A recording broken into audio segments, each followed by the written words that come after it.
Hotep, everybody. This is Michael Imhotep, founder of the African History Network show. It is Sunday, October 15th, 2023. We're here for a very special edition of the African History Network show, and I'm here with a returning guest. You've seen them numerous times here on the African History Network show, going back to when I first launched the show in 2010. We are joined by none other than Abayomi Azikiwe, editor of the Pan-African Newswire. Hotep, brother, how you doing today? Doing great. How are you? Hey, I'm all right, man. It's always good to talk to you, Abayomi. We go all the way back to Wayne State University in the early 1990s. Almost 30 years ago. Absolutely, man. Absolutely. You still look like you did back then. Thanks for the compliment. I know I don't, but thanks anyway. Well, look, I wanted to have this conversation today, everybody. We're going to discuss the Israel-Hamas war, humanitarian crisis, deadly Middle East conflict. This has exploded since last week, Saturday, October 7th. It has dominated cable news. It has dominated headlines. You've seen me share information, especially from Al Jazeera English, who has some of the best coverage next to the Pan-African Newswire, because I've been reading some of Abayomi's information as well, some of his articles from the Pan-African Newswire. Okay, so we're going to get into this and get into a history lesson as well. Now, Abayomi Azikiwe is the editor of the Pan-African Newswire, which is an electronic press agency that was founded in 1998. He has worked for decades in solidarity with the liberation movements and progressive governments of the African continent and the Caribbean. Abayomi is a graduate of Wayne State University, my alma mater in Detroit, Michigan, where he earned an undergraduate and graduate degree in political science, public administration, and educational and administrative studies. He has spoken on numerous news platforms as well, international platforms. They are numerous, too numerous to name.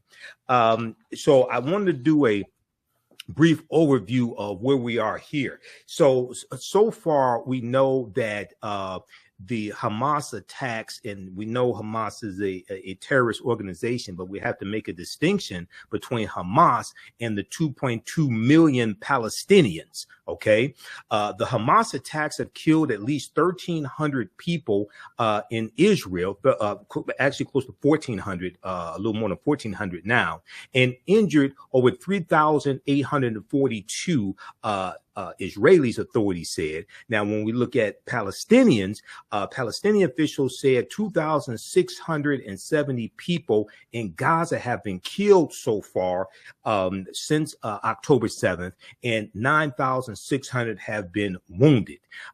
Daniel Hagari, a spokesman for the Israel Defense Forces, said on Sunday, October 15th, that about 600,000 people had evacuated south and that others should follow. The Israeli military said it is preparing a wide range of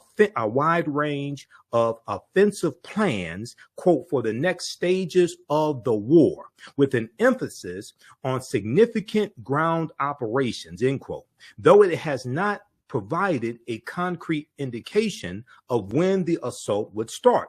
Now, the United States is working with the governments of Israel, Egypt, and Jordan, as well as with the United Nations, quote, to surge support to ease the humanitarian consequences of Hamas's attack, create conditions needed to resume the flow of assistance, and advocate for the upholding of the law of war, end quote, President Joe Biden said on Saturday, October 14th. Now, the World Health Organization said Israel's directive to evacuate hospitals in northern Gaza was a quote unquote death sentence for the sick and injured, end quote, and called on the country to reverse it.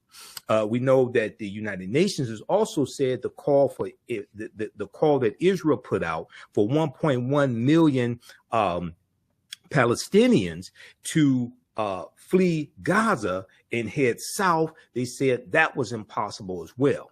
Now, the Palestine Red Crescent Society has said it will continue to operate Al-Quds, QUDS hospital and Gaza's emergency medical center. Diplomats struggle to ease an escalating humanitarian crisis in Gaza and get foreigners out of the blockaded enclave as intensifying clashes along Israel's border with Lebanon and Israeli airstrikes inside Syria stoked fears of a wider conflict in the region. So, Abayomi, I want to turn it over to you. Tell us what's your analysis of what has transpired since October 7th, when the terrorist organization Hamas attacks Israel? We know there were about 256 or so people killed. We know there are about 156 Israelis that were taken hostage. And also the updated number is that 30 Americans were killed as well. So what's your analysis so far? Well, first of all, I do not describe Hamas and its affiliates as terrorist organizations. They are liberation movements and political party. Hamas was elected by the people of the Gaza Strip to take political control of that region. In 2006, right? Palestine. 2006, right? Yes. January 2006. Palestine, we're not just talking about the Gaza Strip. We're not talking about the West Bank, East Jerusalem. We're talking about the whole area from the river to the sea, which has been claimed by the Zionist state of Israel. And they had the cooperation of Britain and the United States to gain recognition within the United Nations in 1948. The United States today is a major financial, military, technological, political, and diplomatic supporter of the state of Israel. Right. The state of Israel is an extension of United States imperialism in West Asia and North Africa. So we have to be clear that Hamas is no more of a terrorist organization than the African National Congress was, or that any other liberation movement, whether it's Frelimo in Mozambique, MPLA in Angola. They're not terrorist organizations. These are organizations that are fighting for their national liberation, for statehood, and for sovereignty. Now, they want to frame them as a terrorist organization to delegitimize their struggle, to say that only the Zionists, people who subscribe to Zionism as an ideology, have a right to control Palestine. This is totally false. They said the same thing about South Africa, that the Boers, the so-called Afrikaners, were the legitimate owners of that part of Southern Africa. It's absurd. I mean, just think about it. You know, most of the people who run the state of Israel now, their ancestry is in Western Europe and some in Eastern Europe. A lot of them are from Germany. They can trace their heritage back to Germany, Poland, Hungary, Lithuania, and so forth. Traditionally, there was a Jewish community in that part of the world, and also in Africa as well. So this is what people need to understand. The original Jews, it's highly likely that they were African people, right? You know, from ancient Egypt, Ethiopia. There's people who like Colossians, and from bit to Israel. Exactly. So all these lines were drawn by the imperialist states. Even the whole concept of Palestine, for example, which described Israel prior to 1948. Go back and read the historical literature on that part of the world. It was not called Israel. It was called Palestine. All right. Right. So these are labels. These are names. And just to point out that there are Jewish people in Ethiopia, what today is considered Ethiopia, in East Africa. I've even met people from South Africa who say that their ethnic orientation also includes an adherence to what they consider to be Judaism. So these are very important to clarify these issues, because if you listen to certain people, they'll tell you that only the so-called Ashkenazis or Jewish people who have their origins in Europe are the real adherents to Judaism. That is not true. It's not true at all. A lot of Jewish people will tell you that they migrated into Europe, they intermarried with people from Northern Europe and Western Europe, and that's why they look the way they do today. So what has been happening is that since 1948, the state of Israel was recognized by the United Nations. At that time, the United Nations was pretty much an all-white organization. They had Liberia was a member, Ethiopia was a member, Haiti. But outside of that, there were no other African nations. Turkey was there. They voted against recognition. And there was also some Arab states that were there as well. So we have to be clear. These people have no legitimate historical claim to that part of the world. They try to trace back their claim to the Bible, to the Torah, but all these things are open to interpretation. You know, right. The Bible that's read today, for example, the King James Version of the Bible was published during the mid-17th century, you know, during the 1650s. Give me a break. Christianity goes back at least a millennium and a half before that. The original Christian church, organized Christian church, was in Egypt. You know, the so-called Coptics, who have their own language, and St. Mark is considered the founder of the first organized Christian church. It did not start in Europe. It started on the African continent. And even today, you have the Orthodox Christians, and you have the Christians who follow Rome.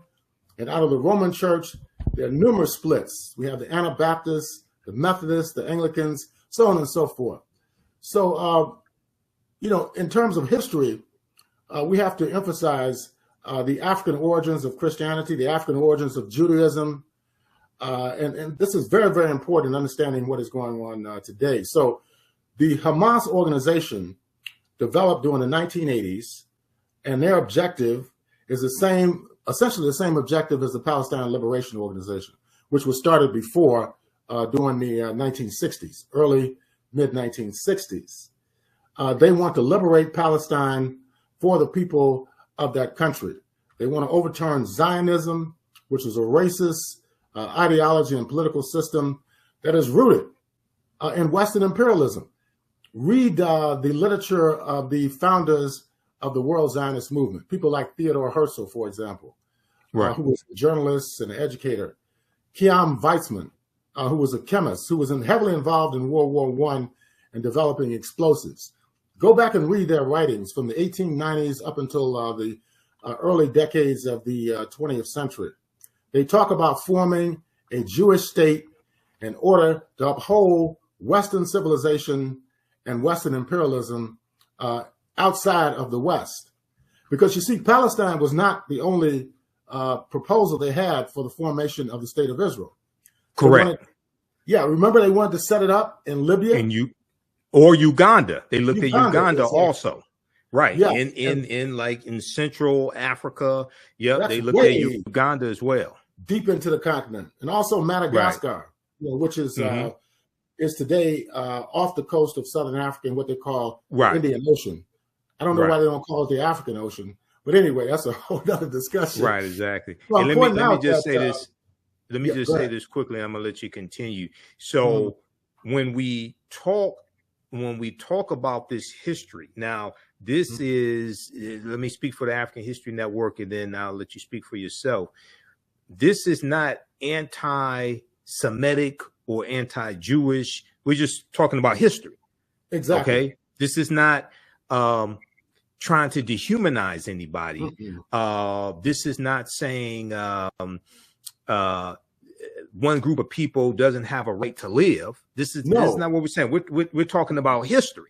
Okay, so I want people to be very clear on this. And there are African people who are Semitic people who speak Semitic languages. So how can we be anti-Semitic? How can we be anti-Jewish when we can trace back the origins of the Judaic religion, the Christian Judaic tradition, to the African continent?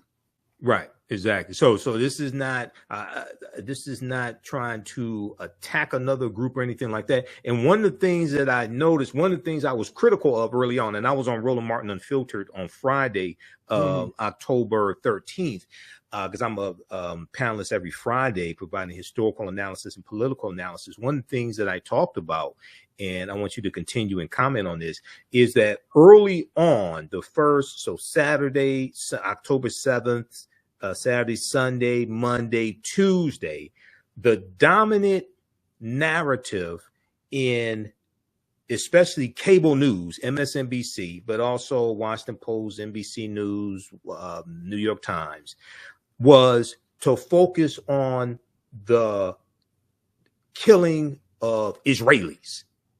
Exactly. And to a much lesser extent, that they talk about the Palestinians who were being killed, and who have been killed, even if we just look at from 2008 to 2020, is about 5,500 Palestinians who've been killed, compared to something like 500 Israelis. But around Wednesday, as the number of Palestinians being killed started to surpass the number of Israelis who have been killed since October 7th, because Israel has been firing hundreds of rockets into the Gaza Strip. Now it's something more than 2,400 Palestinians will be killed, compared to about 1,400 Israelis just in this past, since October 7th. Now you start seeing a narrative shifting some. They've had to modulate and start talking about the humanitarian crisis in the Gaza Strip, the deaths of Palestinians, and things like that. So I have seen this shift. It's not as much as I think should happen, but I have seen a change. Go ahead and comment on that and continue your comments. Yes. Anytime oppressed people take up arms to fight for their liberation, the oppressors label them as terrorists. I've heard comments from Israeli officials referring to Palestinians as animals. This is to dehumanize the oppressed. This is to delegitimize the struggle of the oppressed people, to say that they're less than their oppressors, and therefore they don't have the same equal rights. Israel is a Jewish state. It's primarily a European Jewish state. They have special roads, supermarkets, housing districts exclusively for Palestinians. Israelis have special favors and status within Israeli society. You have to look at the context under which the initial attack occurred. Right. They were having a festival, music festival, in southern Israel, right on the border with Gaza, where people are living in squalor. To have people who are living high on the hog, and you don't have anything in your own country. That is right there something that could spark violence against the oppressors. And this has been going on for many, many years. It just didn't start on October the 7th. It's been going on for decades. In fact, there were massacres against the Palestinian people leading up to the declaration of the independence of Israel in May of 1948. There were forced removals of Palestinian people from their homes in the hundreds of thousands. And this was all sanctioned by the United Nations, and it was sanctioned largely by the United States government and the British government. Right. So these are important points to bring up, and it has nothing to do with saying that somehow European Jewish people have some special proclivity towards hatred and oppression. In fact, the Zionist movement, when it first started in the 1890s and the early part of the 20th century, was a minority movement. The majority of Jews in Europe in particular did not support it. This changed radically as the decades moved on, particularly after 1948. So today, what the Zionist ideologues and politicians try to advance is that if you oppose the state of Israel and its policies, it means that you're against the Jewish people. This is a convoluted effort, right, to build support not only externally but also internally within the Jewish community. In fact, some of the most harsh criticism and treatment against people who oppose Zionism are done by those within the Jewish community who have raised questions and who actually oppose the system that they have there now. So they attack each other. And you've seen it in the last year. There have been huge demonstrations in Israel, in Tel Aviv and other cities against the government of Benjamin Netanyahu. And it's divided Israeli society. Now, that division on the surface has nothing to do with the Palestinian question. Okay. Yet, it has weakened the capacity of the Israeli government under Netanyahu to even respond to the attacks that occurred on October 7th. They were taken completely off guard doing that because they're so busy fighting themselves that they have lost the capacity to even defend their.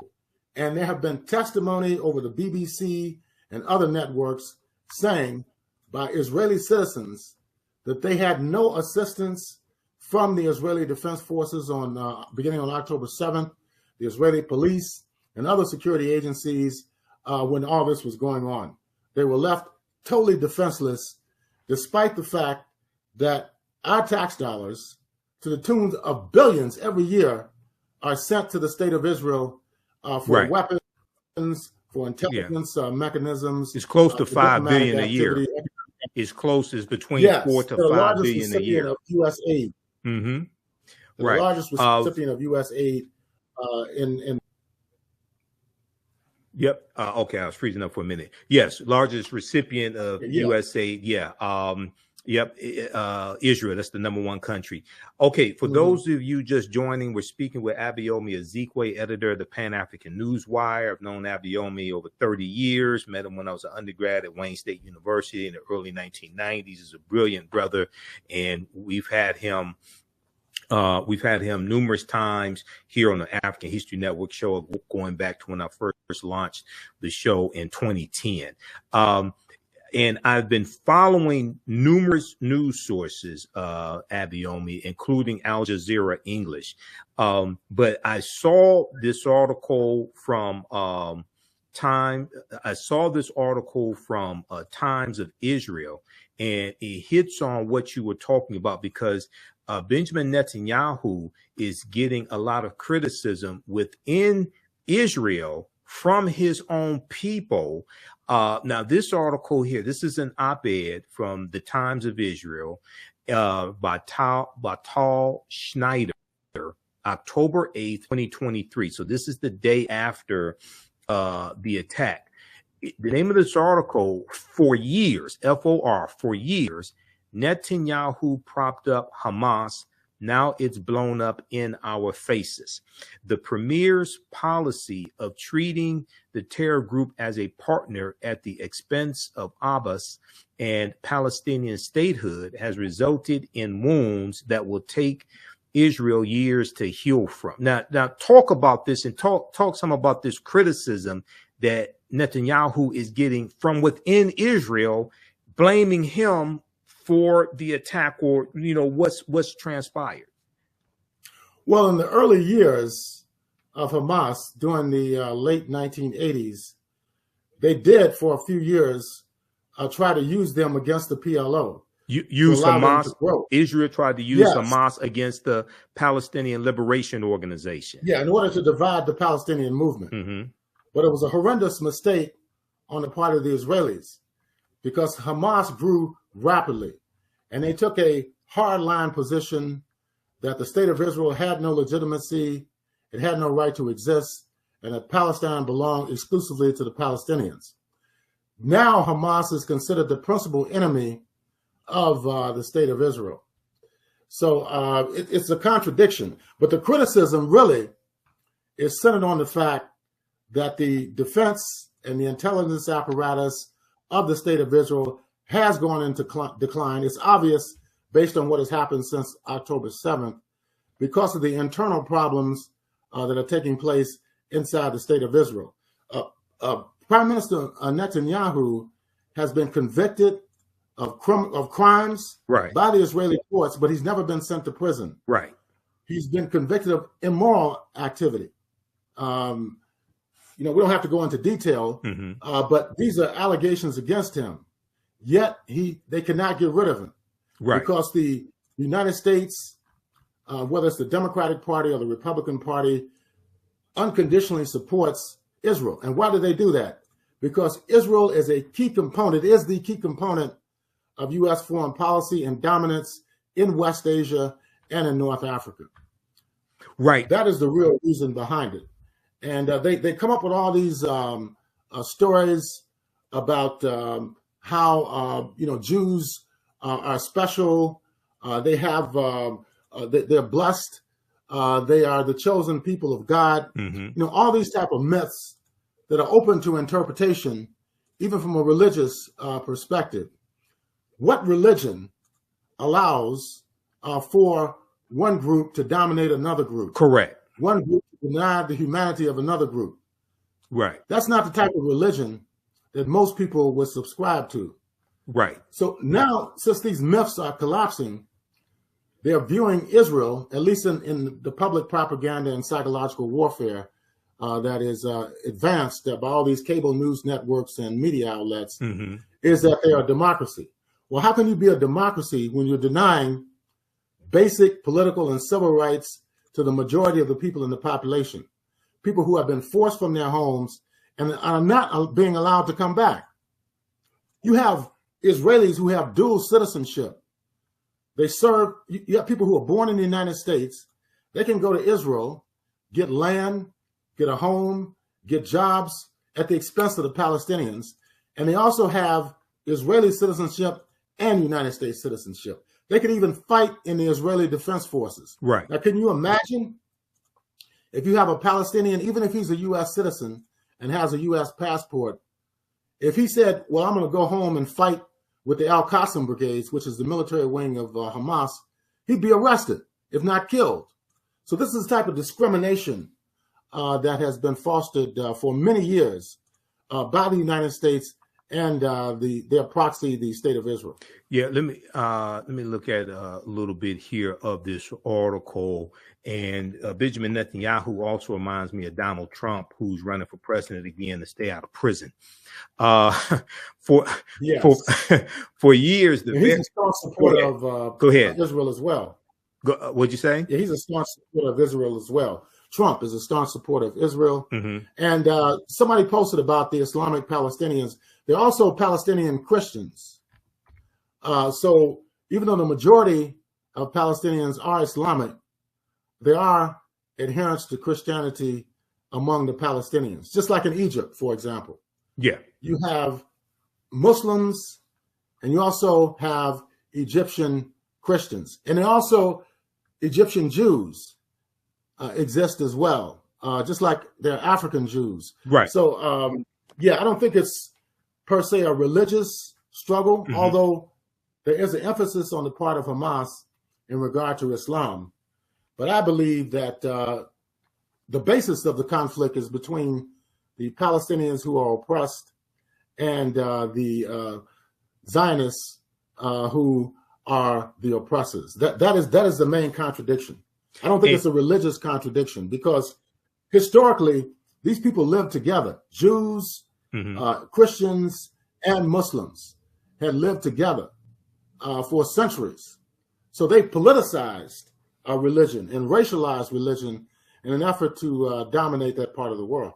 And let me just say this also, when we talk about Christianity, Judaism, or Hebrewism, and mm-hmm. Islam, when we talk about them as religions, they are not specific to a particular race.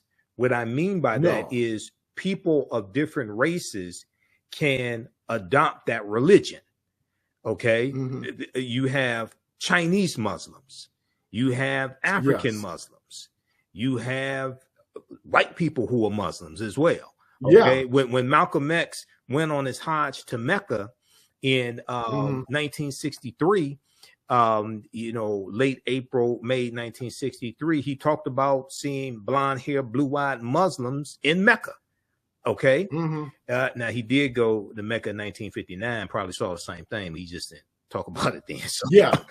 He was under the Nation of Islam. Right. He was in the nation then. It's important to point out that he went to several countries in West Asia He also went to Egypt, Sudan, and Ghana in 1959 as an emissary of Elijah Muhammad. But it was in 64, after he broke with the Nation of Islam, that he accepted Orthodox Islam as his religious outlook. But he was very clear that his objective was to liberate Black people. Right, absolutely. He officially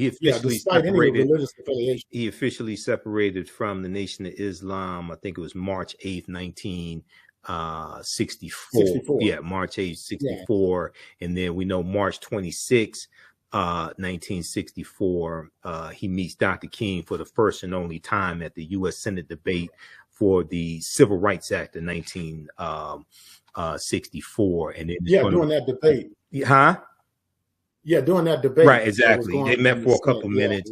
And when Malcolm met Dr. King, he told Dr. King, and there's an article from the Washington Post that deals with this, he told Dr. King that he was throwing all of his effort into the heart of the civil rights movement, because Malcolm, even though he created the Organization of Afro-American Unity, when he leads the Nation of Islam, Malcolm joins the civil rights movement. Okay. And he, in March 29th, 3 days after he meets Dr. King, March 29th, 1964, he delivers the Ballad of the Bullet at Washington Heights, New York. And he delivered March 29th, 1964, April 3rd, 64 in Cleveland, Ohio, Corey Methodist Church. And then April 4th, 1964, here in Detroit, King Solomon Baptist Church. And in the Ballad of the Bullet, he talks about interjecting Black nationalism into the civil rights movement.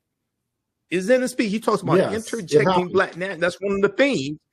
Yeah, that's one of the themes of the speech. He's talking about interjecting Black nationalism into the civil rights movement, radicalizing Black nationalism, but he radicalizing the civil rights movement.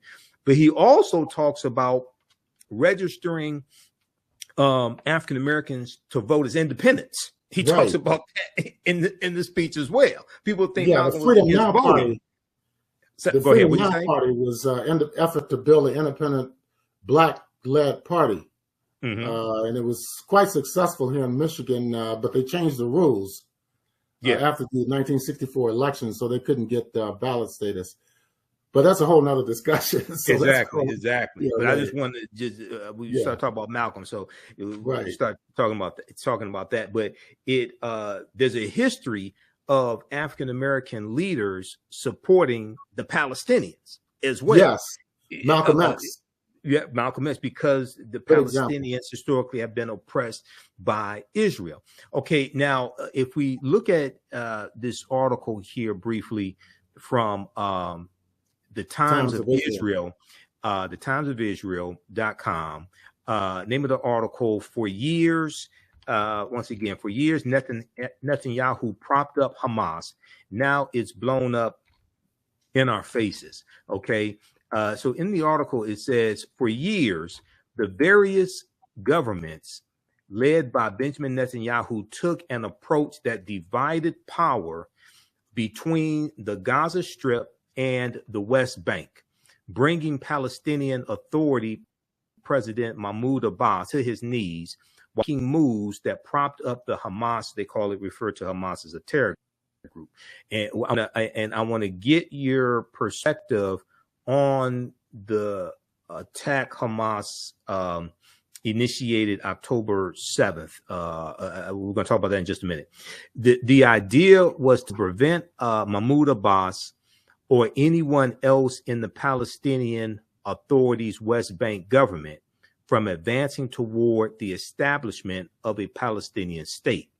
Thus, amid this bid to impair Mahmoud Abbas, Hamas was upgraded from a mere terror group to an organization with which Israel held indirect negotiations via Egypt, and one that was allowed to receive infusions of cash from abroad. Okay. Now, Hamas was also included in discussions about increasing the number of work permits granted to Gazan laborers, people who live in Gaza, which kept money flowing into Gaza, meaning food for families and the ability to purchase basic products. Israeli officials said these permits, which allow Gazan laborers to earn higher salaries than they would in the enclave, were a powerful tool to help preserve calm. Okay, so put this in perspective, and then I want to talk also some about the October 7th attack as well. Yeah, I don't agree with that analysis. As I said before, go ahead. They did attempt during the early phase of Hamas as a resistance movement to allow them to grow in an effort to divide the Palestinian movement. And it failed. When you say they, who is the they you're talking about? The state of Israel. Successive governments in the state of Israel. But they were not able to influence Hamas to the point where they abandoned their national liberation struggle for the liberation of Palestine. They get support from Qatar. Some people say that the Hamas group came out of their relationship with the Muslim Brotherhood in Egypt. And but they do get support from Qatar, which is a oil-rich country. That's where Al Jazeera is based. Yeah. But they don't talk about that. They talk about the support that they get, which is mainly military support from the Islamic Republic of Iran. They don't have the same ideology as the dominant group in Iran. But Iran, as a principled state that supports the total liberation of Palestine, or Al-Quds, as they call it, that's why they support Hamas. They also support Islamic Jihad, which is another political party and liberation movement that's heavily based in the Gaza Strip. Now, when you say they, you're talking about the state of Israel. No, I'm talking about the Islamic Republic of Iran, the Iranian government. Oh, okay. Islamic Republic of Iran also supports Qatar supports Hamas. Yeah. And so does Iran. But I'm saying ideologically, the Iranian, they're Shia Muslims. Yes. And they tend to be a lot more internationalist in their approach. That's how they've grown over the last 44 years. But Iran supports Hamas based upon the principle that they are fighting for the liberation of Palestine, for the liberation of Jerusalem, for the Muslim holy sites. That is the basis of their support. It's not necessarily an ideological affinity between Hamas and the Islamic Republic of Iran. Same situation with Qatar. Qatar is a very wealthy enclave in the Emirates. I mentioned they have Al Jazeera, and they have, in fact, supported Hamas as well. And I think even the conservative Arab regimes, now Iran is not an Arab country. It's considered a Persian Gulf country, but they're Islamic, but they're Shia Islamic. They're not of the Sunni variety of Islam. But even countries like Qatar, for example, it makes sense for them to support Hamas and for them to support the Palestinian struggle because they know the current structure that exists there now is unsustainable. We've seen the contradictions just over the last 8 days, that the fact that they could break through the Iron Dome, the Israeli intelligence apparatus, the Israeli Defense Forces, and wreak havoc against the Israeli population and the military. It's not just civilians, so-called civilians, who are really settlers in the state of Israel that have been captured by the Hamas fighters. There's also military personnel and intelligence personnel as well that are being held captive. I don't consider them hostages. They are prisoners of war. This is a war that's being waged against the oppressed nation of the Palestinians, against the state of Israel, which is a settler colonial government that is backed by you and I's tax dollars here in the United States. Now, people can't afford, a lot of people can't afford to put gasoline in their cars right now. They can't afford to put food on the table. Right, because they have a high poverty rate, high unemployment rate, things like that. Now, I think when they can't afford to put gas in their cars. Right. So yet they're sending money to Ukraine. They're sending money to Israel to prop up these regimes. Right. So I think when they talk about hostages taken, and I think they are referring to them as hostages because, from my understanding, that these were civilians. They weren't like military personnel. Okay. Some were military personnel. October 7th, the attack October 7th. Okay. Now, from what we can ascertain that's true, and I want to get your take on this. When you have civilians that are, we may say prisoners of war, but they're not. Yes, they're not in like the military. They're at a music festival, okay, and they're taken by Hamas, taken into Gaza. Okay, now how should we look at those actions? So Hamas, many people refer to Hamas as a liberation organization. Others say they're a terrorist organization. They may have changed how they characterized them over the years after they couldn't control them. However it is, right? How should we look at people who are civilians? And some people say these were innocent people, or most of them were innocent who were taken. How should we analyze this? How should we look at this? These people are settlers. Their status and authority derives from the settler colonial regime of the state of Israel. Mm-hmm. They are prisoners of war.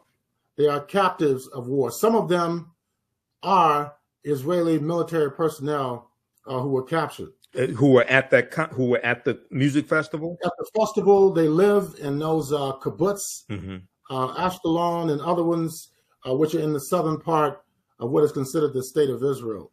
So yes, they are prisoners of war. And as such, they will be captured, and they can be held as bargaining chips in regard to any future developments with the state of Israel. For example, one Israeli soldier, right, a few years ago was traded, for 5,000 Palestinian prisoners. Yeah, I heard the that. Israelis have Something thousands like of Palestinian and other Arabs in Israeli military jails. They have no due process at all. Right. And it's not just what they're doing in Palestine. They have occupied southern Lebanon. They were driven out by Hezbollah in 2000, and then again in 2006 when they tried to come in. The Israelis occupy the Golan Heights in Syria.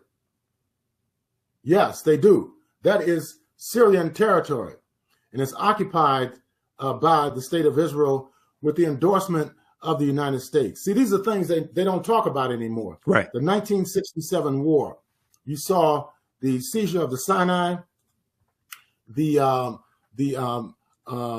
Golan Heights in Syria, and also the Suez Canal. Yeah. And they also annexed the Gaza Strip and the West Bank, which were connected with Egypt and Jordan. So Palestine is not what Israel defines it as being, the West Bank and the Gaza Strip. It is the entire land. And of course, historically, it's connected with Egypt, right, which is in Africa. Right. Yeah, okay. It's right next to Egypt, and yes. And the only thing that really separates Africa from what has been termed as the Middle East is the Suez Canal, if I remember correctly. The Suez Canal, which was completed around 1859, because basically all that was part of Africa also. It is. Yeah. Who drew the lines? Who drew the lines to say that Palestine is not part of North Africa? I mean, give me a break. Where does Africa stop and where does Asia begin? West Asia, begin. And I'm going to we could go back. We could go back and it's a lot of literature that substantiates the interconnectedness of these peoples. Right. Yemen, for example. They they're Africans in Yemen that have been there thousands and thousands of years. Right. Okay. They didn't come from Ethiopia. They didn't come from Somalia. Yeah, I've met some of them. You know, they say we've always been in Yemen. Right. You know, so the Europeans have divided us not only geographically but also in terms of our intellectual thinking. To say that, oh no, what does this have to do with Africa, Palestine? It has a lot to do with Africa, right? You know, because it's right there, you know, connected to the Rafah crossing, which they talk about, is considered Egypt. Mm-hmm. One side is Egypt, the other side is considered Palestine or Gaza or Israel. So, you know, it's a very complicated situation, but it's very simple if we think in terms of how the imperialists have carved up the world. Exactly. Just in terms of Africa too. Yep. It's the same situation. Well, for example, okay, Sudan, mm-hmm. just to mention this briefly. Okay. The area that's considered Sudan today, for centuries, they had Christian kingdoms for about 6 centuries that resisted the encroachment of Islam. You know, we can document this in history. Well, that part of that was Nubia. Part of that was Nubia within within the region of Kush, the lower portion of what today is Egypt, the upper portion of Sudan was Nubia. I just interviewed Sister Nubia Wartford on the African History Network show on Thursday, April 12th. You know, so you have to understand history to be able to understand what you're seeing today, especially we're dealing with geopolitics. And your understanding of history is directly related to your understanding of politics. There's another article I want to go to. We're going to wrap up here in a few minutes. But, you know, when at least I was a kid, you know, I would watch like Sunday morning before I went to church with my mother. I would watch the Lone Ranger TV show from the like 1950s, the black and white. And then there were 5 seasons. Clayton Moore is the Lone Ranger, the first 4 seasons in black and white, the last season in color. And in the Lone Ranger, it were reruns. They had to be reruns. Oh, these were reruns. Yeah, these are reruns. I wasn't born in 71. Yeah, these are reruns. But but the Lone Ranger TV show, it was easy to identify who the good guys were and the bad guys. It was real easy. Right. The good guy, the Lone Ranger wore a white hat. A lot of times the bad guys were black. They were outlaws, things like this, right? They called them outlaws, what have you, okay?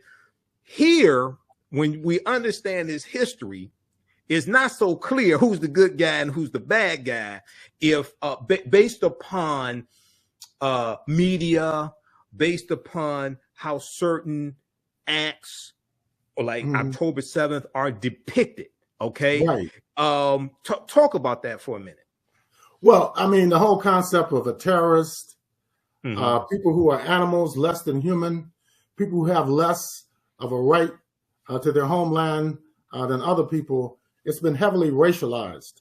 And we can see that in U.S. foreign policy, how Biden responded by denying the humanity of the Palestinians, by sending Antony Blinken, who is a Jewish American person, to Secretary of State with the Jewish head of state, Benjamin Netanyahu. That's where he went first.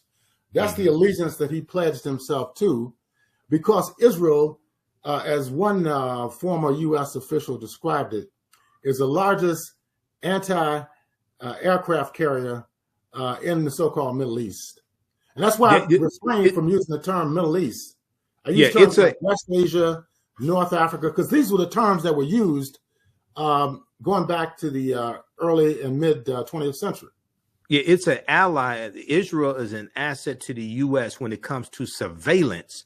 From my understanding, when it comes to surveillance on other countries there in that region. Is that correct? That's correct. And if the state of Israel is weakened or collapsed, it will undermine the entire U.S. foreign policy project in West Asia and in North Africa. That's why they're so worried right now. Because that's why they're so worried right now. Hamas and the Palestinians and Hezbollah could come into this from southern Lebanon. they're Yemen willing to volunteer and go and fight alongside the Palestinians. If they are weakened, and if the state of Israel collapses, it will dismantle the entire foreign policy project of the United States in that part of the world. That's why they're worried at this point, because it exposed their weakness and it exposed the contradictions. Now, the fact that Israeli Defense Forces are supposed to be so strong with the Iron Dome, so on and so forth, the fact that they cannot guarantee the security of U.S. imperialist interests in that part of the world or the security of the Israeli citizens has created an existential crisis in the United States and also in the state of Israel. Now, a couple things quickly here, and then we're going to wrap up. I have noticed in the past, like from say Thursday to today, even Secretary of State Anthony Blinken, even Friday when President Biden spoke, they're talking more about a humanitarian crisis in Gaza. Okay, when early on it was we stand with Israel 100%, and they weren't really talking about Palestinians being killed or anything like that. Okay, so I think that African Americans, Congressional Black Caucus, Palestinian Americans, multiracial coalition need to put pressure on the administration. And now you got a dysfunctional House of Representatives with the coup plotters in charge of the House of Representatives, and they got to pick a speaker. Agree among themselves. Yeah, they have to pick a speaker. They got an idiotic Jim Jordan. Oh my God, we don't want Jim Jordan Speaker of the House. Go ahead. What'd you say? Do you know what they're fighting about? They seem to have the same ideology to me. If you find out, tell me what the issue is. Okay, so neither one, Jim Jordan, Steve Scalise dropped out because he couldn't unify the Republican Party. You got the extreme Freedom Caucus led by Jim Jordan. You got these coup plotters, conspiracy theorists. And then it doesn't look like Jim Jordan may be able to coalesce 217 people to vote for him, Republicans to vote for him, but it's going to be hard. But no business can take place in the House of Representatives until it gets a speaker. You have a speaker pro temp, Patrick McHenry, right now, but he doesn't have any power. No bills can get passed. Okay. And this is the dysfunction among Republicans. Now, I'm neither Democrat nor Republican, but sure as hell ain't stupid.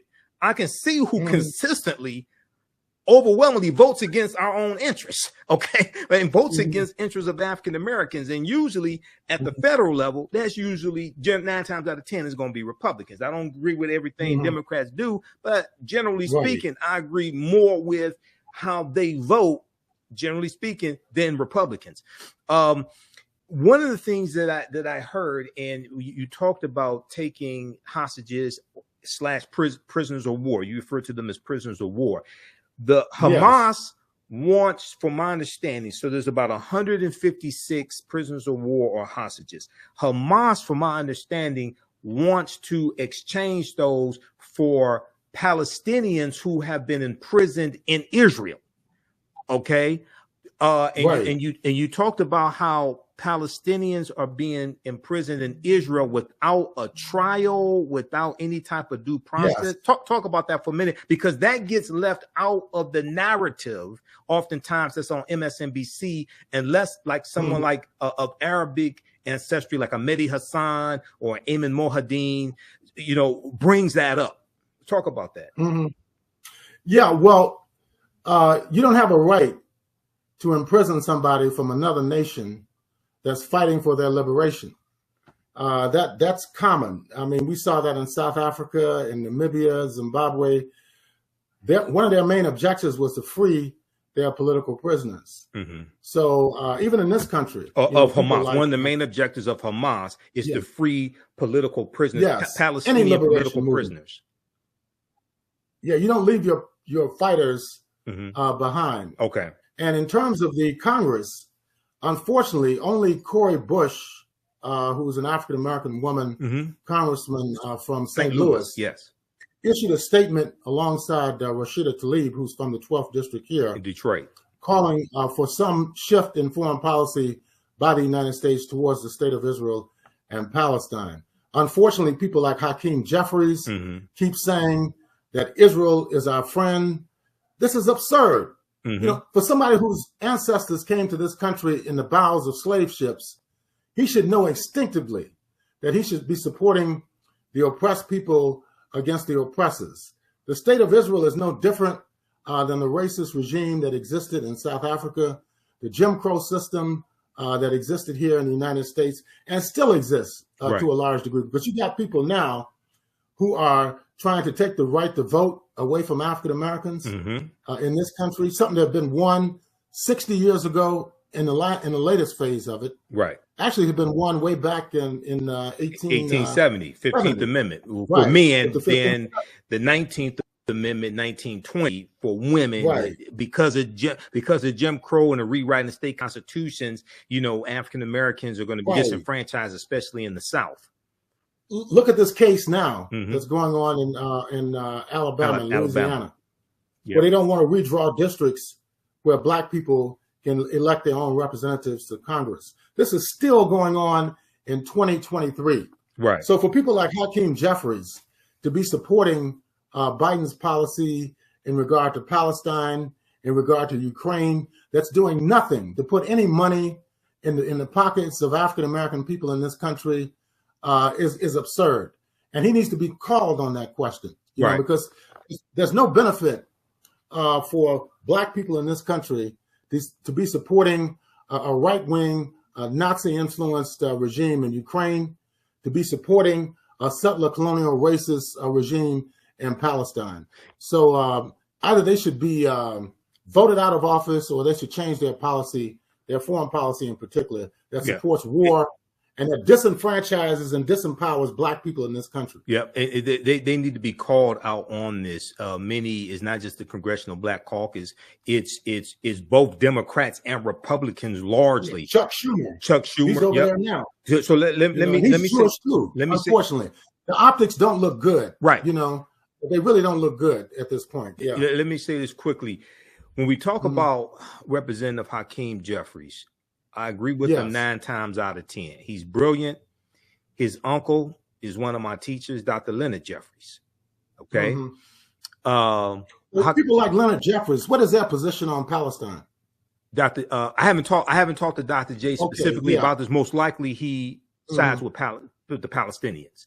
Just like, I really hope so. Yeah, just like I really hope so. Yeah, because but Dr. J is not a. He needs to talk to his. I didn't know. He needs to talk to his nephew. Yeah. Dr. J is not a politician. He's a historian. So this is the narrative coming from the U.S. government that Representative Hakeem Jeffries is echoing, and the whole, because I saw members of the Congressional Black Caucus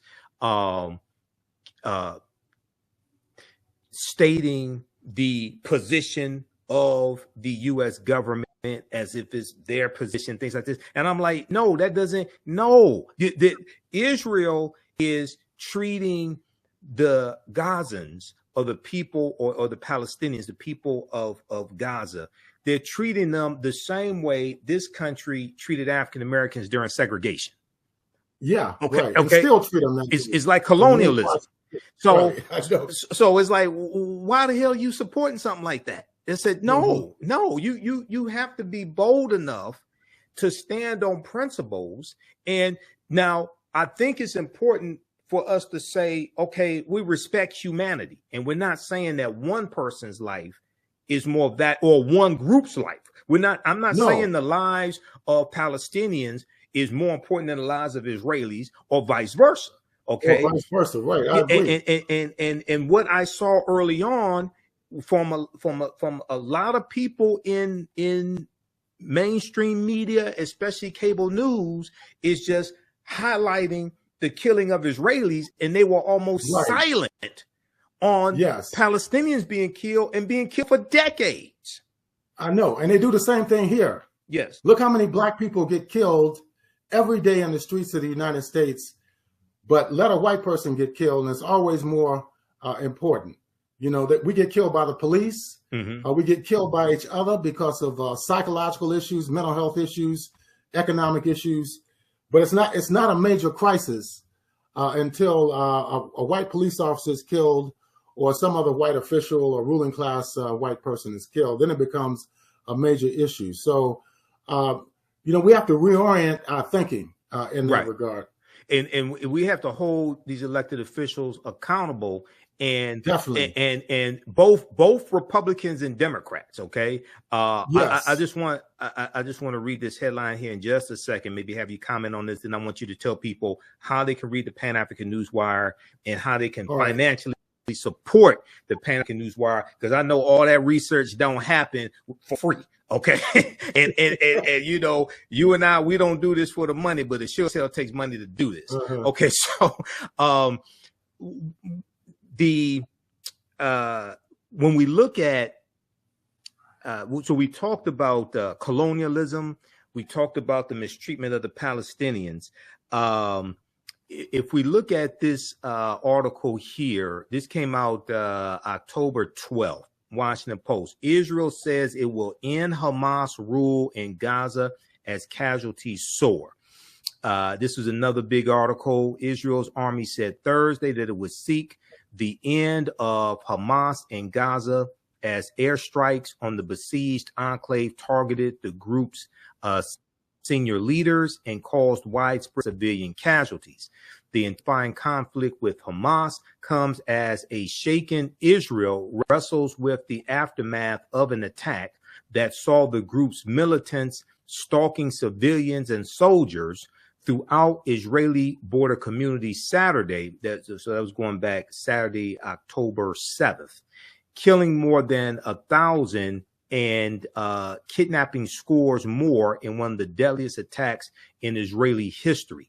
The unprecedented incursion has left the region reeling, upending a years-long stalemate between Israel and Hamas, which effectively rules the Gaza Strip and its population of more than 2 million civilians. It's 2.2 million. I'm going to show a map here of the Gaza Strip of Gaza in just a minute. Very small. Israel. Say it again. It's a very small strip of land. It's considered the largest and most dense open air prison in the world. Open air prison, and exactly.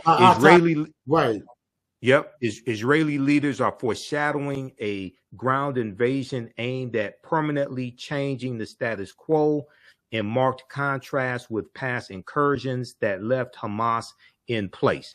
Okay, so go ahead and comment on this. Everybody read these articles as well. Go ahead and comment on this, and then let people know how they can read the Pan-African Newswire and how they can financially support the research and what you do. Briefly, they've been talking about going in on the ground now for over 8 days, and they haven't done it. They're bombing from the air, which is cowardly. They're bombing schools, convoys. After they tell people to evacuate the area, then they turn around and drop bombs on those people. They've even hit hospitals inside of Gaza Strip, which is a total violation of international law. And the United States government has not criticized them, whether it's people like Hakeem Jeffries, people like Kamala Harris and Joe Biden. They're all culpable in committing these type of war crimes. Republicans also. Let them go in. Republicans as well. So I think it's important for us to hold elected officials accountable regardless of political party. Go ahead. Exactly. Both of them support the Zionist project in West Asia. So I think this is really going to expose a lot of people.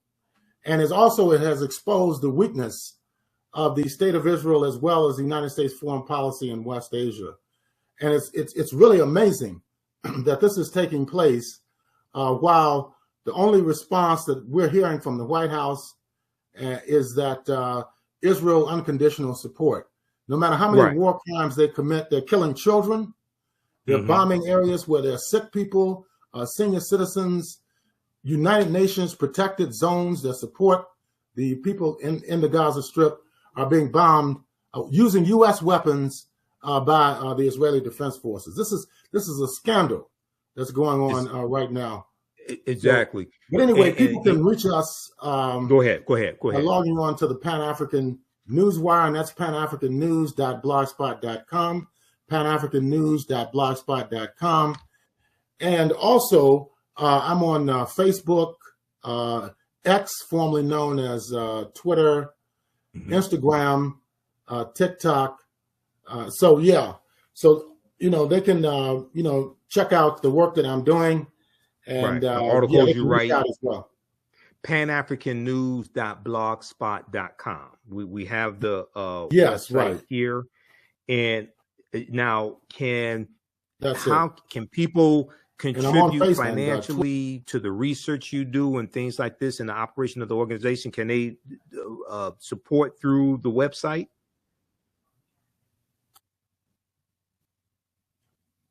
Or how can they support? Let me put it like that. No. This is the work. They can support by reading, and they can support by doing research and sharing also the social media post, the web post, so other people can read this information. I mean, it's amazing. Last month was like the highest number of views that the Pan-African Newswire received in its 15-year, more than 15 years. Actually, it's almost 18-year history. So it is growing. The viewership is growing, and also frequently I get invited, to radio stations and TV stations like yours. Yes. Whether it's Press TV, whether it's Sputnik Radio out of Washington D.C., WPFW in Washington D.C., which is a part of Pacifica Radio, and others. Webinars. Haven't you been on Al Jazeera also? Al Jazeera TV? Yeah, I have been on there in the past. Not as frequently now. But I've been on Al Jazeera, RT, TVC, which is based in Nigeria, and others. Right. Now, just so people can understand this geographically, okay, this is courtesy MSNBC, whether they know it or not. Gaza evacuation area. So we see Gaza Strip, and so it's about 140 square miles or so, 144, 2.2 million people densely packed into that area. You see it's right next to Egypt. Right. Okay. Egypt is in North Africa. All right. Exactly. So these, I mean, all that was Africa before the Suez Canal. The imperialists drew those lines. Well, the Berlin Conference of 1884 and 1885, 14 European nations, they meet in Berlin, Germany, and they carve up Africa into colonies. And most of the geographical boundaries that exist in Africa today came from that Berlin Conference. There was no African representation there. But I want people to see this geographically. And for those who are confused, Egypt is still in Africa. Just so who think Egypt is part of this fictitious Middle East or something like that. No, Egypt is part of Africa. Okay, of course. All right, goes back thousands and thousands and thousands of years. Various civilizations, languages, all that. So that's our land. So we should definitely be and even if you say Palestine is not part of Africa, they're still neighbors, and we should be concerned about what's going on in our neighbors' communities. Absolutely, and everybody also now with us. I mean, it costs money to operate the African History Network. I'm broadcasting right now.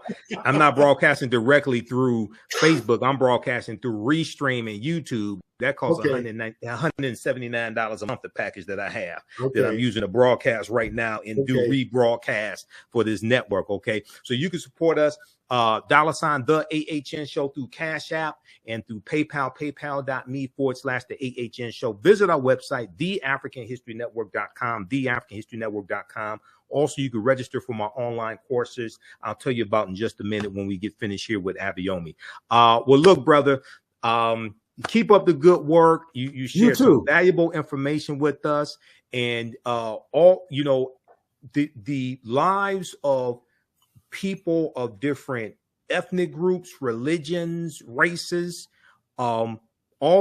everybody's life is equal. Okay. So we can't, and this is one of the big criticisms I've had of the media going back to October 7th, where they just want to talk about Israelis who were killed.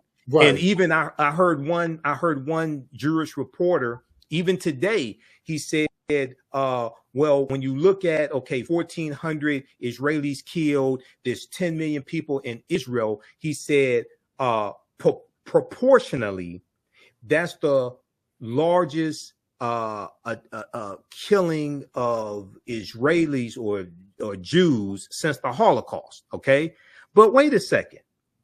Okay, but wait a second. Yes, that's a tragedy for those who were innocent to be killed. But wait a second.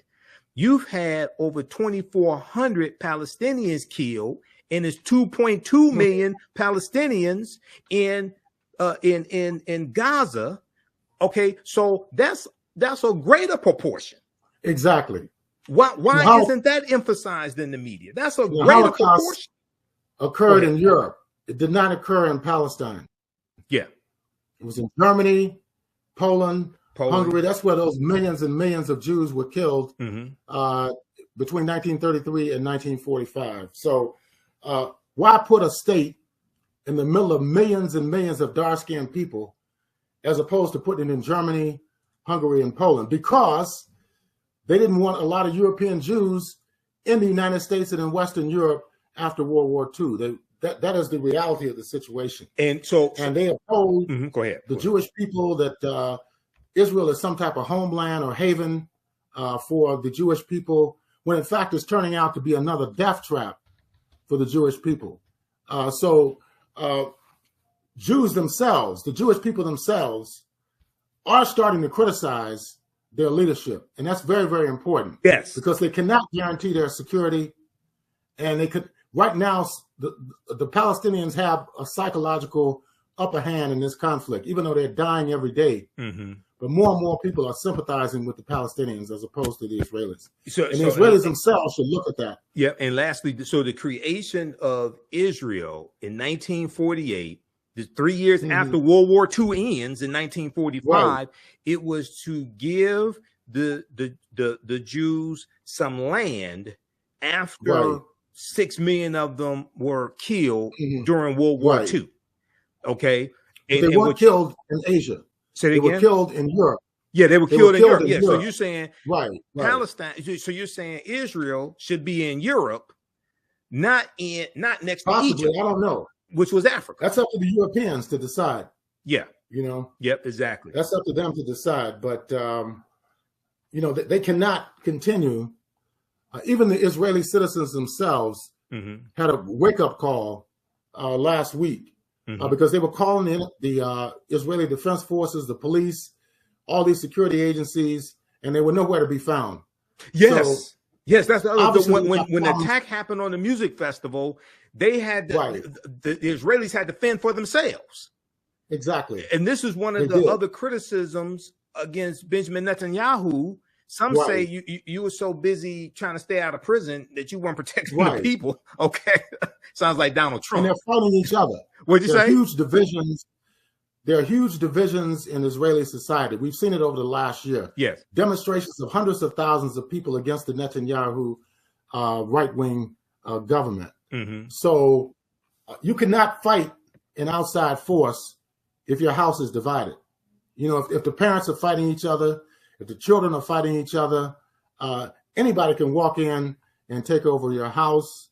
It may even collapse because of the divisions. So this is what they need to look at themselves, rather than looking outside at Hamas and Iran, Hezbollah and Lebanon and so forth. They need to look internally and try to figure out how to move forward as Israelis in this new political situation. All right. Well, look, Abayomi, it's always great talking to you, man. Sorry we kept you so long. We're going to let you go, man. Okay. No problem, and we'll bring you back soon. Okay. Everybody, please support Pan-African Newswire.blogspot.com. Take care, Abayomi. Have a good day. Okay. You take care as well. All right. Peace. All right. All right, everybody. That was Abayomi Azikiwe of the Pan-African Newswire. Visit our website, TheAHNShow.com. I got another article I'm going to show you quickly here. Visit our website, TheAHNShow.com, TheAHNShow.com. Register for the online history courses that I teach. We have some great information for you. This also helps to support the African History Network, helps to support the research that I do, helps us stay on the air, keep paying the bills, etc. Okay. Listen to the African History Network show Sundays, 9 p.m. to 11 p.m. Eastern Standard Time. We broadcast on our social media platforms. 9:10 a.m. Superstation I was on for 7 years. They did a format switch. They're now conservative talk radio. So they got rid of all their hosts. Fine with me, because I got more followers on social media than they did. On Saturdays, I teach ancient Kemet, one of the original names for Egypt, the Moors, and the Ma'afa, understanding the transatlantic slave trade, what they didn't teach you in school. This is originally it was a 12-week online course. This time around that I'm teaching this about 20 weeks. So I'm saying this is a 12-module online course, okay? Because some of these, just like this past Saturday, October 14th, we did 3 hours, okay? Now, we do the sessions live. All the sessions are archived and recorded. You can go back and watch it anytime. So a year from now, 2 years from now, you still have full access. You can go back, watch the entire course. We deal with thousands of years of history and what leads up to the transatlantic slave trade taking place. The class is on sale, 54% off. It's regularly $130. It's on sale, $60. As soon as you register, you can start watching content. We had a great class. Yesterday, we dealt with the decline of Moorish power in Spain, why the Moors lost power. We talked about the Knights Templar, and how we dealt with Freemasonry as well. We dealt with a number of topics. We got into Christopher Columbus and the African Holocaust, slavery and the rise of European capitalism by Dr. John Henry Clark, all of that. Okay. On Sundays, I teach Black resistance movements from the Haitian and U.S. Civil War, Civil Rights Movement, the Black Power Movement, 100 to 1968. Okay, now, created both of these classes. I'm a historian that studied history 30 years, a little more than 30 years now. And the first class, I've been teaching that since 2017 on and off, okay? There's 15 books that we use in the class. Now, you don't have to buy any of these books to follow along in the class, okay? But there's 15 books that we use. There's 80 to 100 articles that we reference. And what I found was that this period of time from 1800 to 1968, 1970 is crucial to understanding what's taking place right now today. So I had to create a second class to focus in on that period of time, that was approximately 170-year period of time, so we could look at that history year by year chronologically. So with the Haitian Revolution and the Louisiana Purchase of 1803, because those two events are related, and we go through and we look and see what leads up to the Civil War taking place. We look at the Compromise of 1820, the Texas Revolution, 1836, Mexican-American War, 1846-1848, the Treaty of Guadalupe Hidalgo of 1848, where the U.S. gets the territory that makes up California, Arizona, New Mexico, Colorado, Utah, and Nevada from Mexico, to get that for $15 million. We look at the Kansas-Nebraska Act of 1854, the Compromise of 1850, which consisted of 5 bills to organize the land that the U.S. gets from Mexico. That 5th bill, which made up the Compromise of 1850, was the Fugitive Slave Act of 1850, which went farther than the Fugitive Slave Act of 1793. We deal with the Kansas-Nebraska Act of 1854, which dealt with allowing slavery in Western states, dealing with Western expansion in the Kansas and Nebraska territories. We deal with Bleeding Kansas, which was armed conflict in 1855, 1856, between pro-slavery and anti-slavery groups in the Kansas territory. We deal with the election of Abraham Lincoln as a candidate for the Republican Party as a direct backlash to the Kansas-Nebraska Act. The Republican Party is going to be founded in 1854. We deal with the Civil War, 1861, 1865, Reconstruction era, 1865, 1877, 13th Amendment, 14th Amendment, 15th Amendment, Northwest Ordinance of 1787, which is what the 13th Amendment is based upon. We talk about the Freedmen's Bank being created, the U.S. Bureau of Freedmen, Refugees, and Abandoned Lands, 1865, the collapse of Reconstruction, 1877, with the Compromise of 1877, the deal made between Republicans and Democrats for if Rutherford B. Hayes, who was the Republican candidate, if Democrats allow him to become president, because neither Rutherford B. Hayes nor Samuel J. Tilden had enough. Well, hold on, we got something playing. I gotta see what this is playing. Okay, neither Rutherford B. Hayes nor Samuel J. Tilden had enough electoral college votes to become president-elect. And hold on, there's some video playing. Just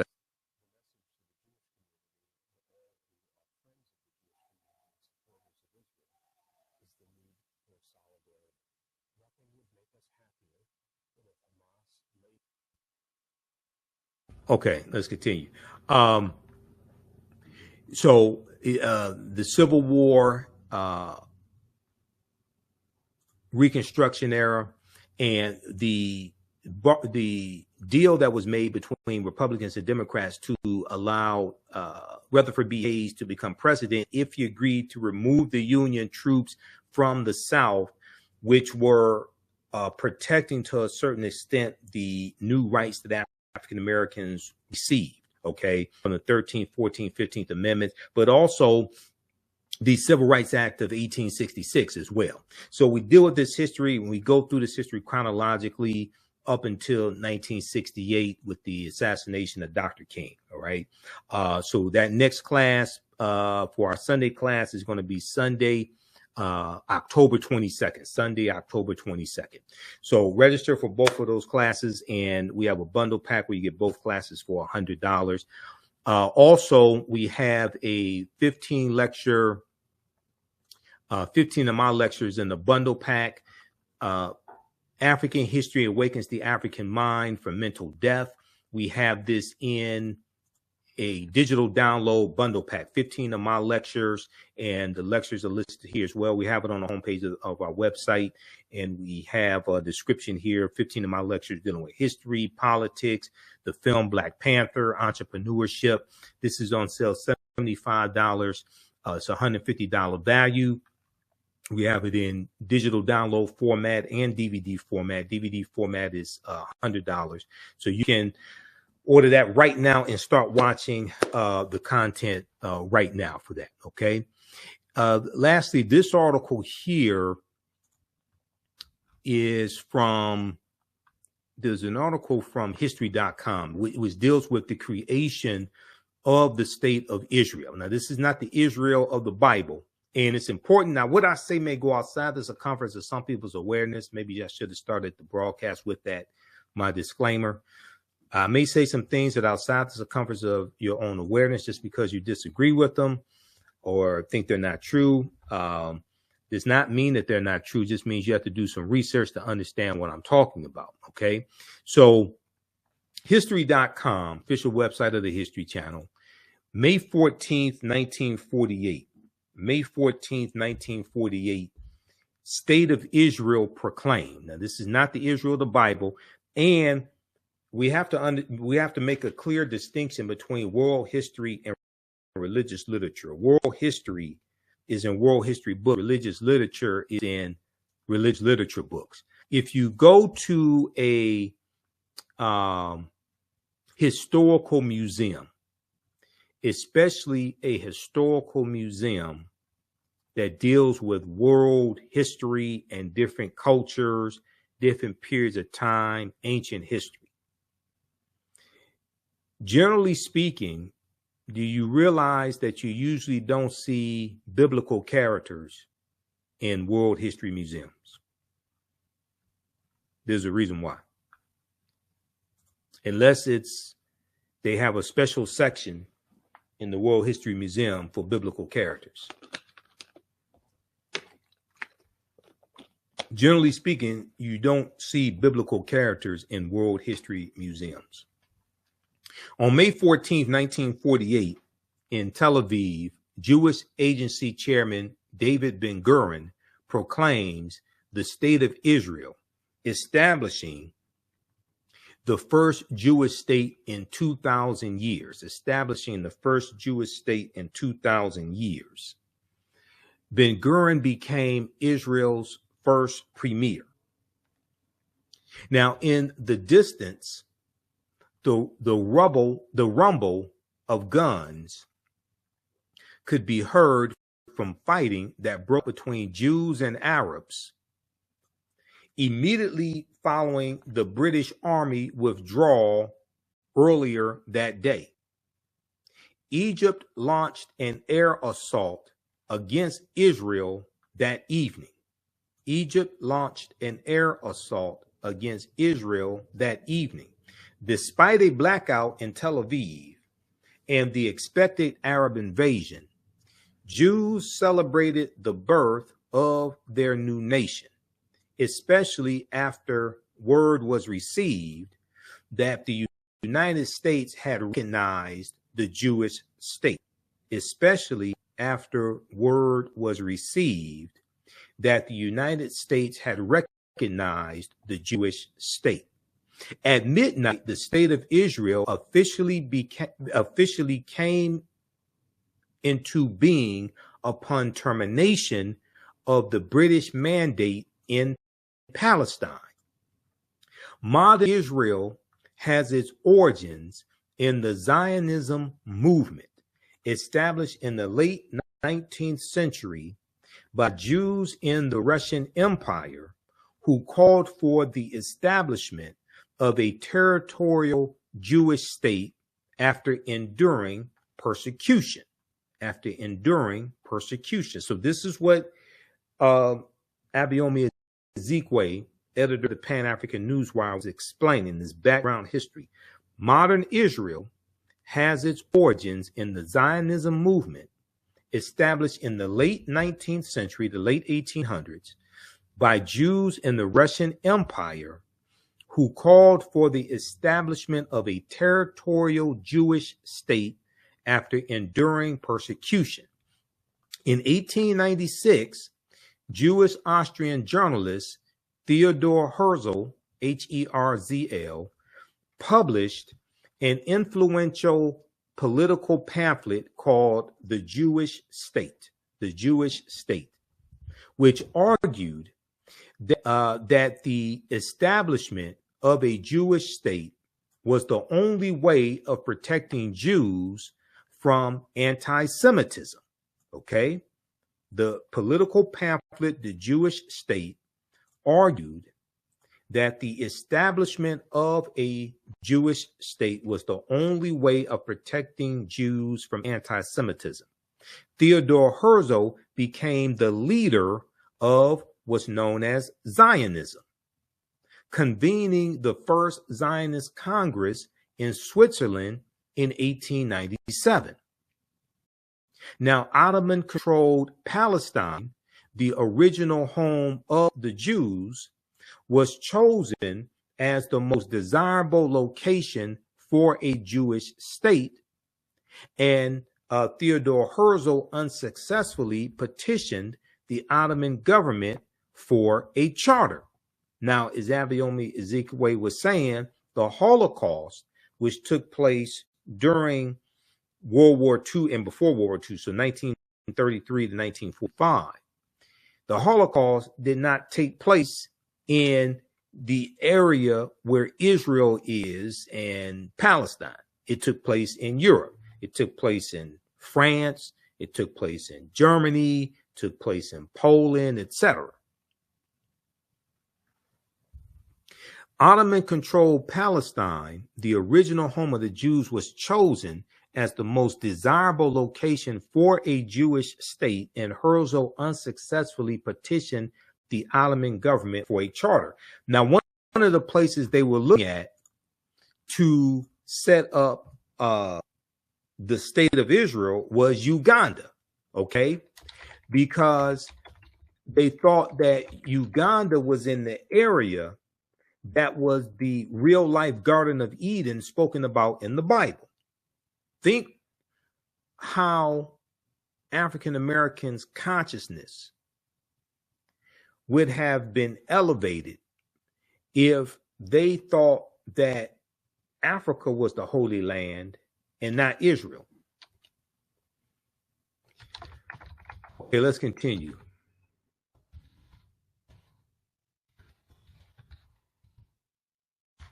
I'm trying to pull up something. Okay. Okay, I'm trying to pull up a citation on that too. All right, now, after the failed Russian Revolution in 1905, growing numbers of Eastern European and Russian Jews began to emigrate to Palestine, joining the few thousand Jews who had arrived earlier. Give us a thumbs up, give us a like, give us a heart on this broadcast. You're watching a special edition of the African History Network show as we deal with the Israel-Hamas war, humanitarian crisis, deadly Middle East conflict. And our guest tonight was Abayomi Azikiwe, editor of the Pan-African Newswire. After the failed Russian Revolution of 1905, growing numbers of Eastern European and Russian Jews began to migrate to Palestine, joining the few thousand Jews who had arrived earlier. The Jewish settlers insisted on the use of Hebrew as their spoken language. With the collapse of the Ottoman Empire during World War I. Now, World War I is 1914 and 1918. We deal with a lot of this in the second class that I teach, the class I teach on Sundays, Black resistance movements from the Haitian Revolution, U.S. Civil War, Civil Rights Movement, Black Power Movement, 1800 to 1968, because we deal with World War I. We deal with World War II. We deal with the Red Summer 1919, where you had about 25 major race riots the year after World War I ends. With the collapse of the Ottoman Empire during World War I, Britain took over Palestine. In 1917, okay, now this is still during World War I. In 1917, Britain issued the Balfour Declaration, B-A-L-F-O-U-R, the Balfour Declaration, which declared its intent to establish a Jewish homeland in Palestine. Although protested by the Arab states, the Balfour Declaration was included in the British Mandate over Palestine, which was authorized by the League of Nations in 1922. You see how all this deals with understanding history and geopolitics. Because of Arab opposition to the establishment of any Jewish state in Palestine, British rule continued throughout the 1920s and 30s. So we see European colonialism that is embedded into the setup of the state of Israel and where it is and all of this. We see all of this connected. And we see this continued conflict between Jews and Arabs. Beginning in 1929, so the same year the stock market crash here in the U.S., which leads to the Great Depression. Beginning in 1929, Arabs and Jews openly fought in Palestine, and Britain attempted to limit Jewish immigration as a means of appeasing the Arabs. As a result of the Holocaust in Europe, many Jews illegally entered Palestine during World War II. Jewish groups employed terrorism against British forces in Palestine, which they thought had betrayed the Zionist cause. Okay. Now, I don't know if those Jewish groups today are, when they look at that history retrospectively, I don't know if they're looked at retrospectively as terrorists or freedom fighters. I don't know.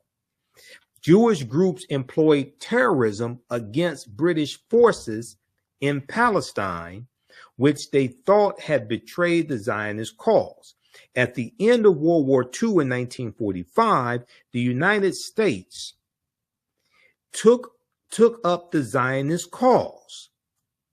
Britain, unable to find a practical solution, referred the problem to the United Nations, which in November 1947 voted to partition Palestine.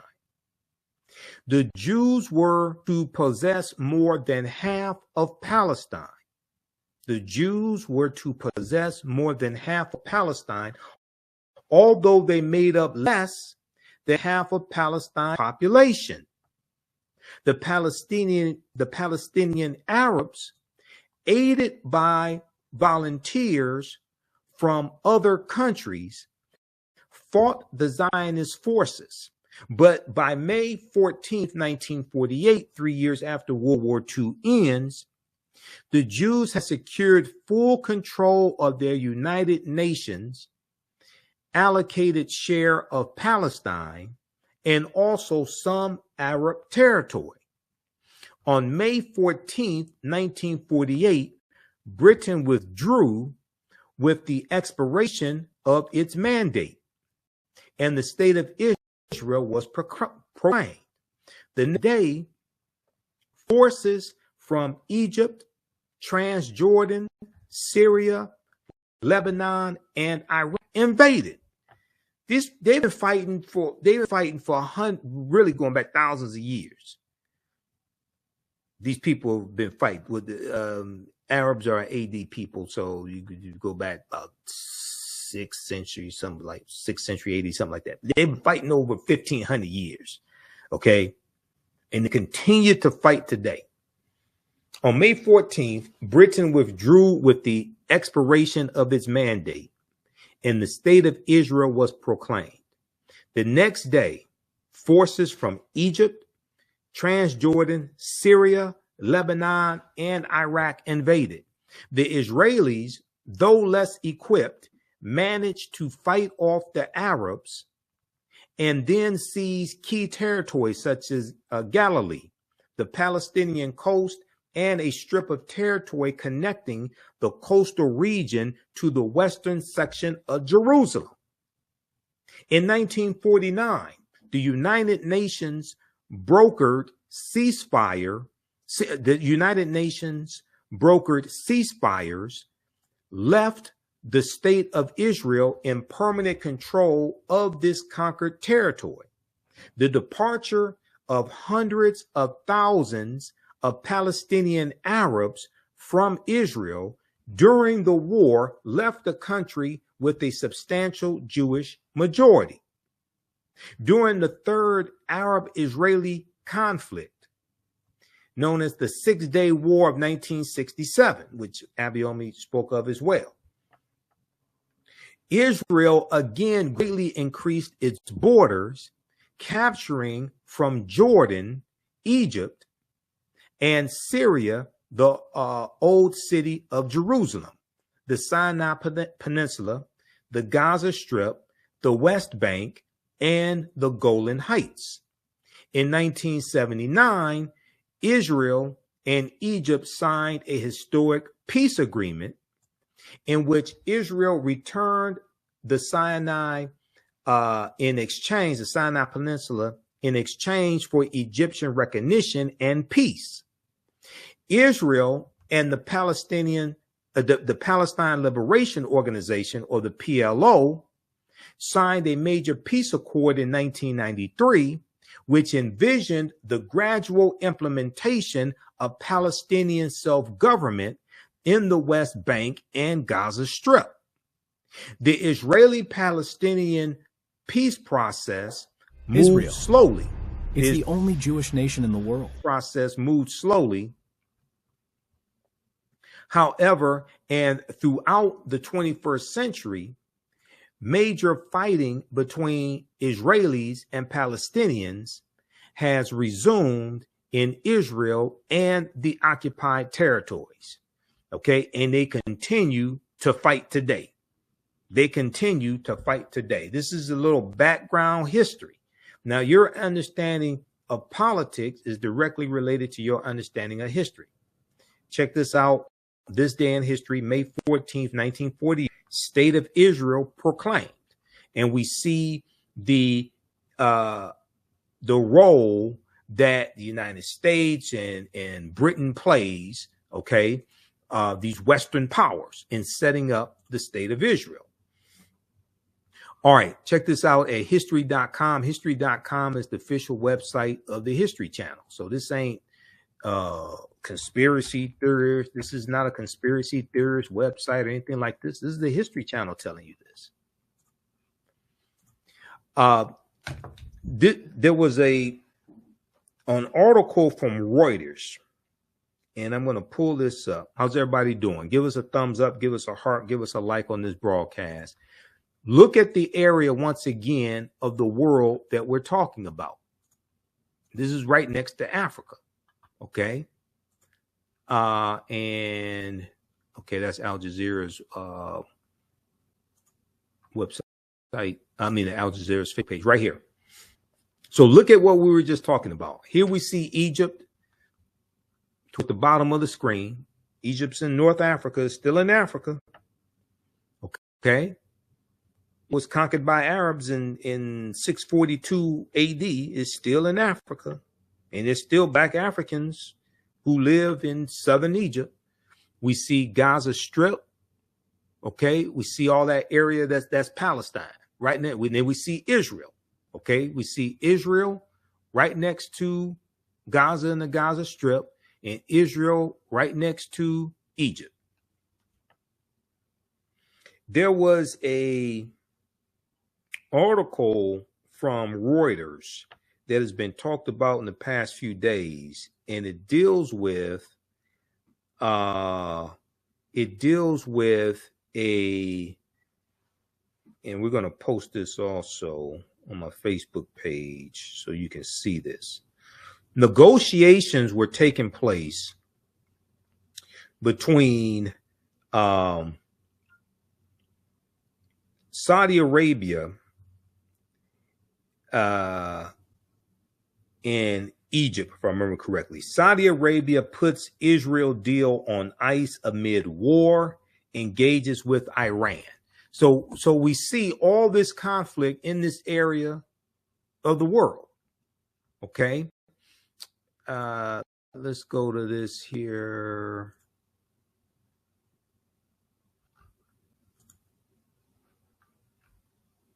Let's look at this. Read this article from Reuters.com. And a lot of people are saying that, okay, now a lot of experts are saying, so now this conflict here, this Israel-Hamas war is going to disrupt these negotiations. Saudi Arabia puts deal on ice amid war, engages with Iran. Sources say the conflict has also pushed the kingdom to engage with Iran. Saudi Crown Prince Mohammed bin Salman took his first phone call from Iranian President Ibrahim Raisi as Riyadh tries to prevent a broader surge in violence across the region. Okay, so this is a piece from Reuters, and I'll tell you the date of it as well. Okay, Saudi Arabia puts Israel deal on ice.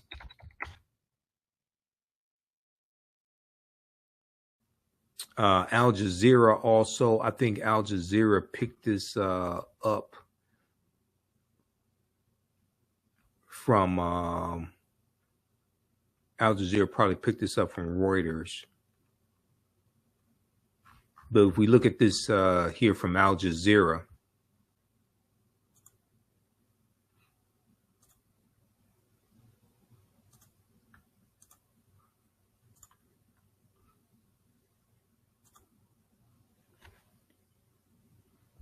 all right, now let's see here. Okay, Saudi Arabia puts Israel deal on ice amid war, engages with Iran. Report: the Saudi crown prince and Iranian president had to. Okay.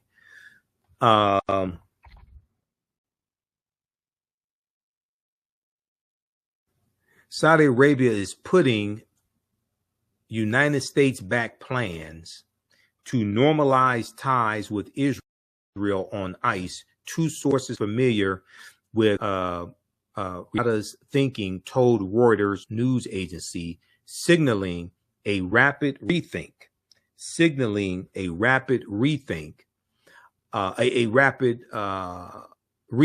of its foreign policy priorities as war escalates between Israel and Palestinian group Hamas.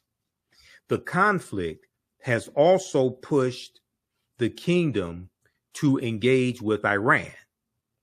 Saudi Crown Prince Mohammed bin Salman took his first phone call from Iranian President Ibrahim Raisi as Riyadh tries to prevent a broader surge in violence across the region. The two sources told Reuters there would be a delay in the U.S.-backed talks on normalization with Israel, which was a key step for the kingdom to secure what Riyadh considers the real prize of a U.S. defense pact in exchange, until Iran-backed Hamas sparked a war on October 7th by launching a devastating attack on Israel. Until Iran-backed Hamas sparked a war on October 7th by launching a devastating attack on Israel, both Israeli and Saudi leaders had been saying they were moving steadily towards a deal that could have reshaped the Middle East. So many experts on the Middle East and Middle East politics think that part of the motivation for this October 7th attack was to disrupt these talks that were taking place between Saudi Arabia and Israel. Okay. Both Israeli and Saudi leaders had been saying they were moving steadily towards a deal that could have reshaped the Middle East. Saudi Arabia, the birthplace of Islam, and home of its two holiest sites, had until the latest conflict indicated it would not allow its pursuit of a U.S. defense pact to be derailed, even if Israel did not offer significant concessions to the Palestinians in their bid for statehood, sources had previously said.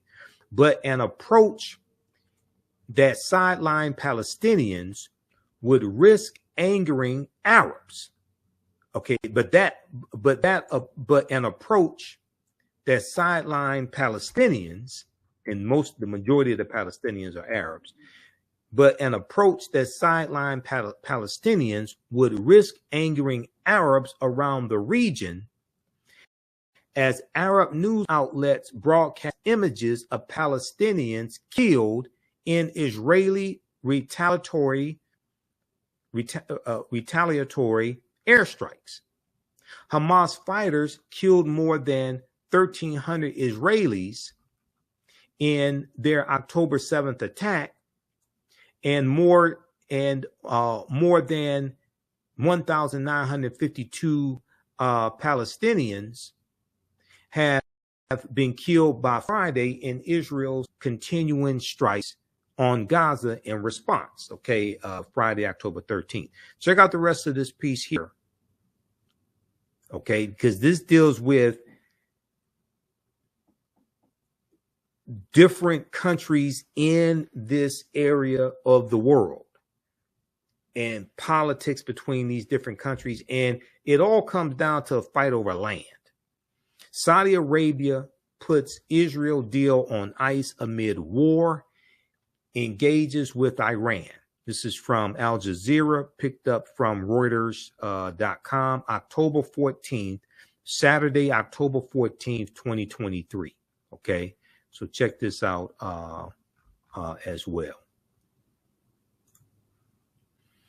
All right, if you like this type of information, if you learned anything today, please support the African History Network. This helps us keep doing the research, stay on the air, help finance the research, pay for all these services that I use to keep us going.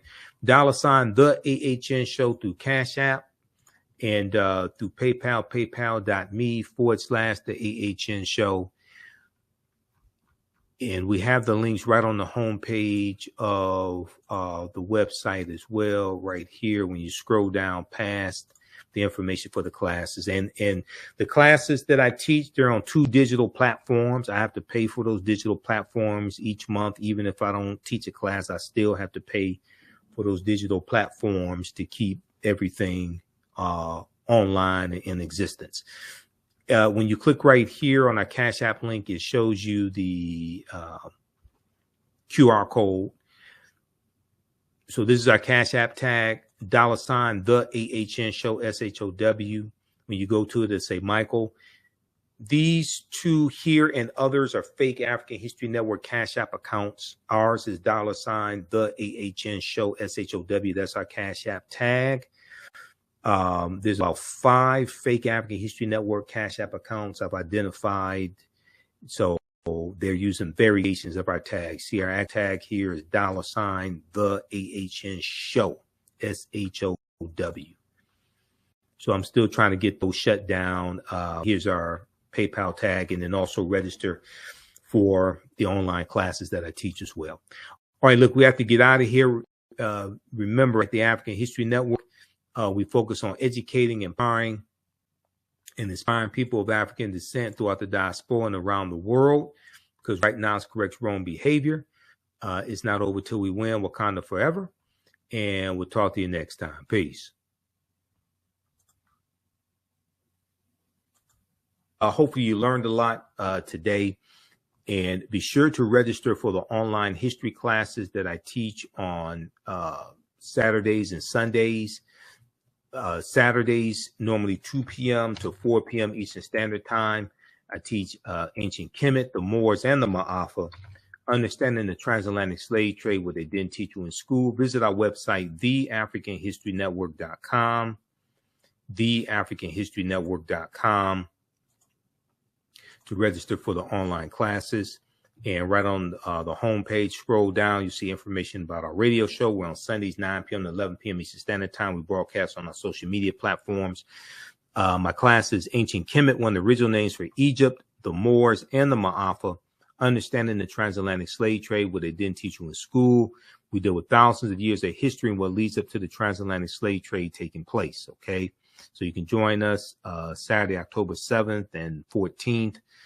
And 21st and 28th, 2 p.m. to 4 p.m. Eastern Standard Time. We have a couple of videos here you can watch as well. To the previews. The class is on sale $80, regularly $130. We do the sessions live. All the sessions are archived and recorded. Actually, we dropped the price to $60. So on sale $60, regularly $130. We do the sessions live. All the sessions are archived and recorded. You can go back and watch them anytime. Okay. So even after the class is over with, you still have access. So a year from now, 2 years from now, you can go back and watch the entire course. Sundays, I teach Black resistance movements from the Haitian Revolution, U.S. Civil War, Civil Rights Movement, and Black Power Movement, 1800 to 1968. So we're going to have another session of this class coming up October 14th. Okay. Sunday, October 15th. We'll have another session of this class coming up Sunday, October 15th.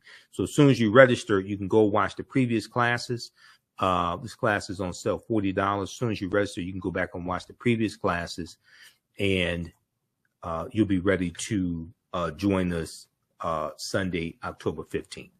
Also, if you'd like to stop it for information, you can support the African History Network, $ the AHN show through Cash App. $ the AHN show through Cash App, also through PayPal, paypal.me/the AHN show. This helps us keep doing the research, stay on the air, keep broadcasting, pay some of the bills. All right, we have to get out of here. Remember, right now it's correct wrong behavior is not over till we win. Wakanda forever. and we'll talk to you next time. Peace. Is your child struggling with reading, writing, learning loss, and a culturally irrelevant curriculum? Do you want your child to be outstanding at reading and writing and also take pride in their culture? Then you want Reading Revolution Online. Reading Revolution Online is a web-based reading support program. We serve scholars in grades K through 8, and through our innovative approach, we help them build reading confidence and cultural identity development, equipping them for success in school and life. They learn about Black heroes and sheroes through captioned videos, reading selections, and other activities. Reading Revolution Online is an experience for the whole family. Do it for the culture. Go to readingrevolution.org